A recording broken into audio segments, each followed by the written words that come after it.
Hello guys, it's Zorn here with another app review from ComTUS's recent game, East Legend. This is another action RPG in the same style as Soul Seeker.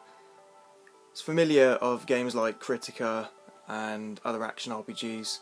The game has some beat 'em up elements to it. As you can see, the menus and layout of it are very similar to Soul Seeker, and I actually had to just re-download this to my iPad to do the review.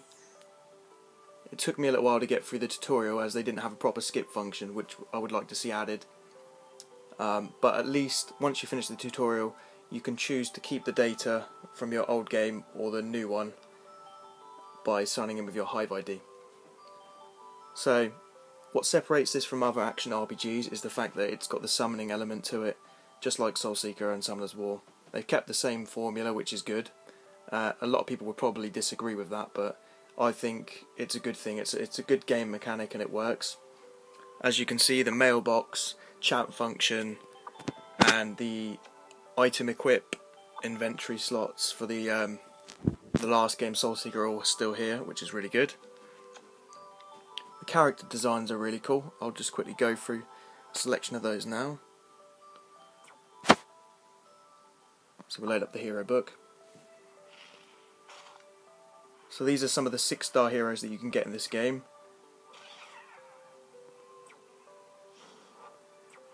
Pretty cool designs. And they got the golem back. And I really like these ones over here, so he looks badass to me. I think he looks cool. There was another one I really liked actually, I can't seem to find it. He looks pretty cool. So as you can see, the designs are really cool.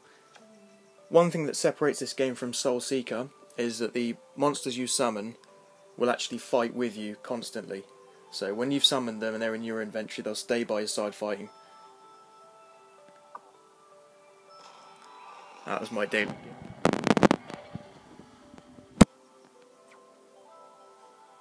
So everything else is functional. It's the same design, same style. You can buy chests, premium hero drawers, and all that sort of stuff. You get a free hero draw. I think that's every 11 hours. That's a 1 to 4 star hero. So I already got this one. That's a shame. And the heroes that you have of a lower star level can be combined to make higher leveled heroes. You can equip them with items. Without talking too much, let's take a look at the battle screen. So I haven't actually tried the arena in this game yet, but one thing that does interest me is that if you've got some friends that play this game, you can actually take on raid bosses together. I've not actually tried the function, but I'm hoping that it's actually in real time, because that would be something different and a step ahead for me. So, going into the adventure mode, the game does have a story. We don't really play these games for the story, if we're honest. I mean, it's nice to have it there. I will try and keep up with it as I play the game, but for the most part, I just want to collect the heroes and create a formidable team so that I can take on the arena. So as you can see, the star system is the same. It's from 1 to 3 stars with each level. I assume they're going to have a hard and hell mode. I'm on stage 7, and I just recently downloaded this last night, so I've put in a couple of hours into the game maybe. So as you can see, you can select a friend from your monsters list if you've got any friends. At this stage I have no friends, so I'll just go straight into it. And from here you can see you can power up your heroes, so it is very similar to Soul Seeker, but I really enjoyed Soul Seeker. It's a great game. The fact that the summons don't stay there, I guess that's the gameplay mechanic that sets that game apart. As you can see here, my heroes are fighting for me. And just like in their previous games, you can set it to auto, which I really enjoy. It's for people who don't have the time to sit there constantly focusing on it. You can just sit back and reap the benefits. That's one of the things I really enjoy about ComTUS's games. So as you can see on the bottom here, I've got my skills. I've got a healer class in here. They've got your special skills with some fancy animations going on here. The graphics are really nice. And I was surprised to find that the overall game was about half the size of Soul Seeker, despite the fact the graphics are almost on par or about on par. So you've got your standard fare here of 1 to 3 stages. Going through those, you get a sub-boss or a mini-boss. Standard stuff. There we go, I just managed to scrape through that on auto. And I'm going to get a chest reward with some random items just like in the previous games. Oh, I only got 2 star for that, that's a shame. So, as you can see from the bottom there, you've got your levels. If the arena function in this game is in real time, I'm going to be happy with that, because in Soul Seeker it wasn't, so that was one of my criticisms about that game. I think there was a sort of semi non-auto mode that you could use skills and stuff, but you didn't have a lot of control over the characters in the actual Colosseum mode. So let's go back home. Overall, I'm really enjoying this game so far. Again, it's something different. The music, the graphics are all nice, so I like that.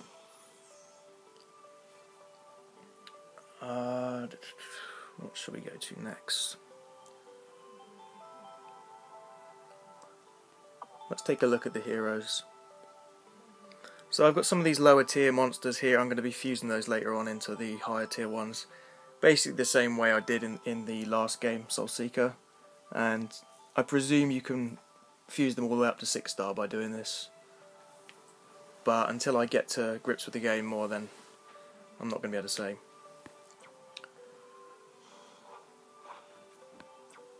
So it looks like you've got your skill level up system, is that? Yes, you can power up the skills in this game, that's something different. The items can be equipped on the characters. One thing I am disappointed about is that they don't actually appear on the character models, but the fact that you can summon more than one hero and they fight with you, that makes up for that for me. If this was a game like Kritika, where my criticism with that game was that once you collected a piece of armour, put it on, it didn't actually appear on your character. And the only way to change the look of your player model was to buy avatars, which cost a ridiculous amount of gems. And that put me off entirely from Kritika. So, at the top there you can see I've got 15 of 6 energy. So the 15 must have been built up from fighting in the adventure mode. It's a level system, it's going to be 6 tries per level or something like that, which is quite low in my opinion. That is another thing that they might want to raise. The events are all here, and the gems are easy to get by doing achievements. So as you can see, I just got some more energy there. I shouldn't have collected that, because I'm probably going to level before then. In Soul Seeker, if you do have more keys, which is the same thing as energy, it does actually stack, so you don't actually lose your energy by doing this. So that brings us to the end of the review, guys. I hope you've enjoyed the video. Like, comment and subscribe, and once I get to grips with this game I'm going to do a full in-depth review. Having only a couple of hours put into this, it's not a good judge of the whole game so far, but from what I can see I'm enjoying it. And yeah, I'll see you in the next video, guys. Thank you.